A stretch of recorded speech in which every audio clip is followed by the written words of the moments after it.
Saya rasa teman-teman pasti familiar dengan ilustrasi di Yohanes 15. Waktu itu Tuhan Yesus bilang Tuhan adalah batang pohonnya dan kita adalah dahan yang menempel di batang pohon itu. Nah, apa yang menarik sebetulnya adalah mindset yang Tuhan gunakan di dalam ilustrasi itu. Sebetulnya masih relevan sampai sekarang, bahkan diakui oleh orang dunia.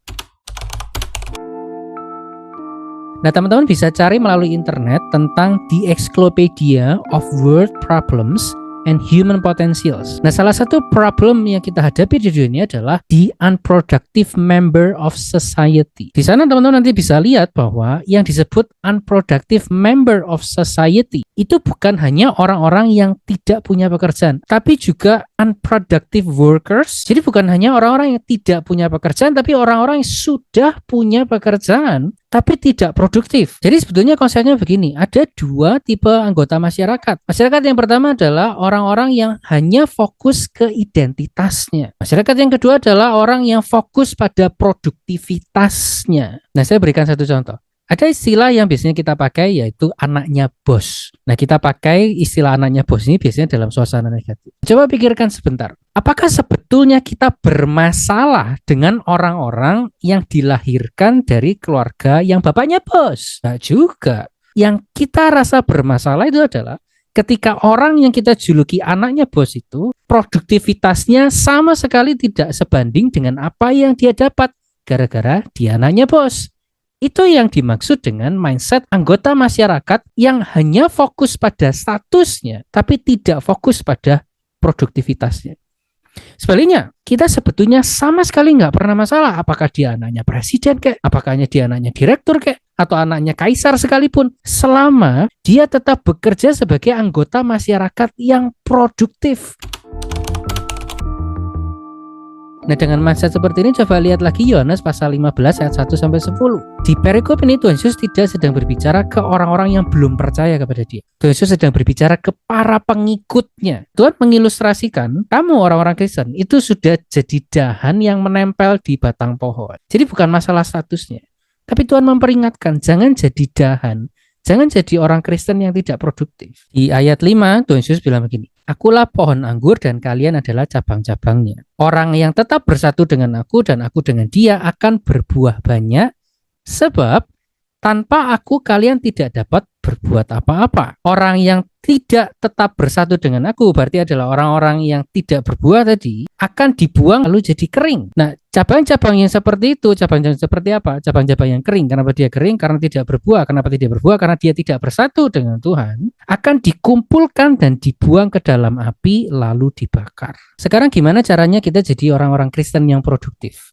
Di ayat 4 Tuhan Yesus bilang begini, tetaplah bersatu dengan aku dan aku pun akan tetap bersatu dengan kalian. Nah, kata bersatu itu di dalam bahasa Yunani menggunakan kata meno, yang artinya tinggal di dalam. Di dalam apa? Bisa di dalam wilayah, bisa di dalam pengaruh. Nah, kalau di dalam ilustrasi pohon tadi, sebuah dahan yang dicangkokkan ke batang pohon, ini bukan cuma sekedar menempel ya kan, tapi batang pohon ini mendapatkan nutrisi, bisa mendapatkan dalam tanda kutip pengaruh dari batang pohon yang utama. Itu yang Tuhan maksud.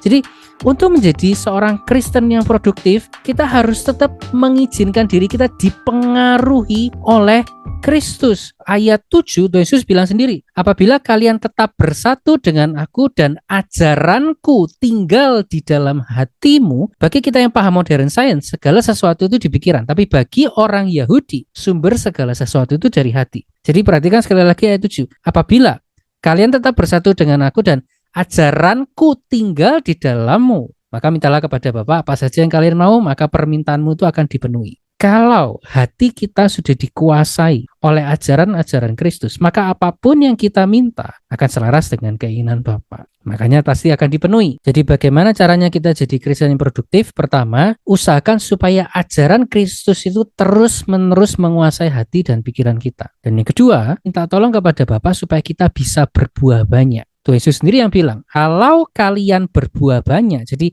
minta apa saja supaya bisa berbuah banyak itu tadi, maka Bapakku akan diagungkan dan dengan demikian kalian betul-betul jadi pengikutku.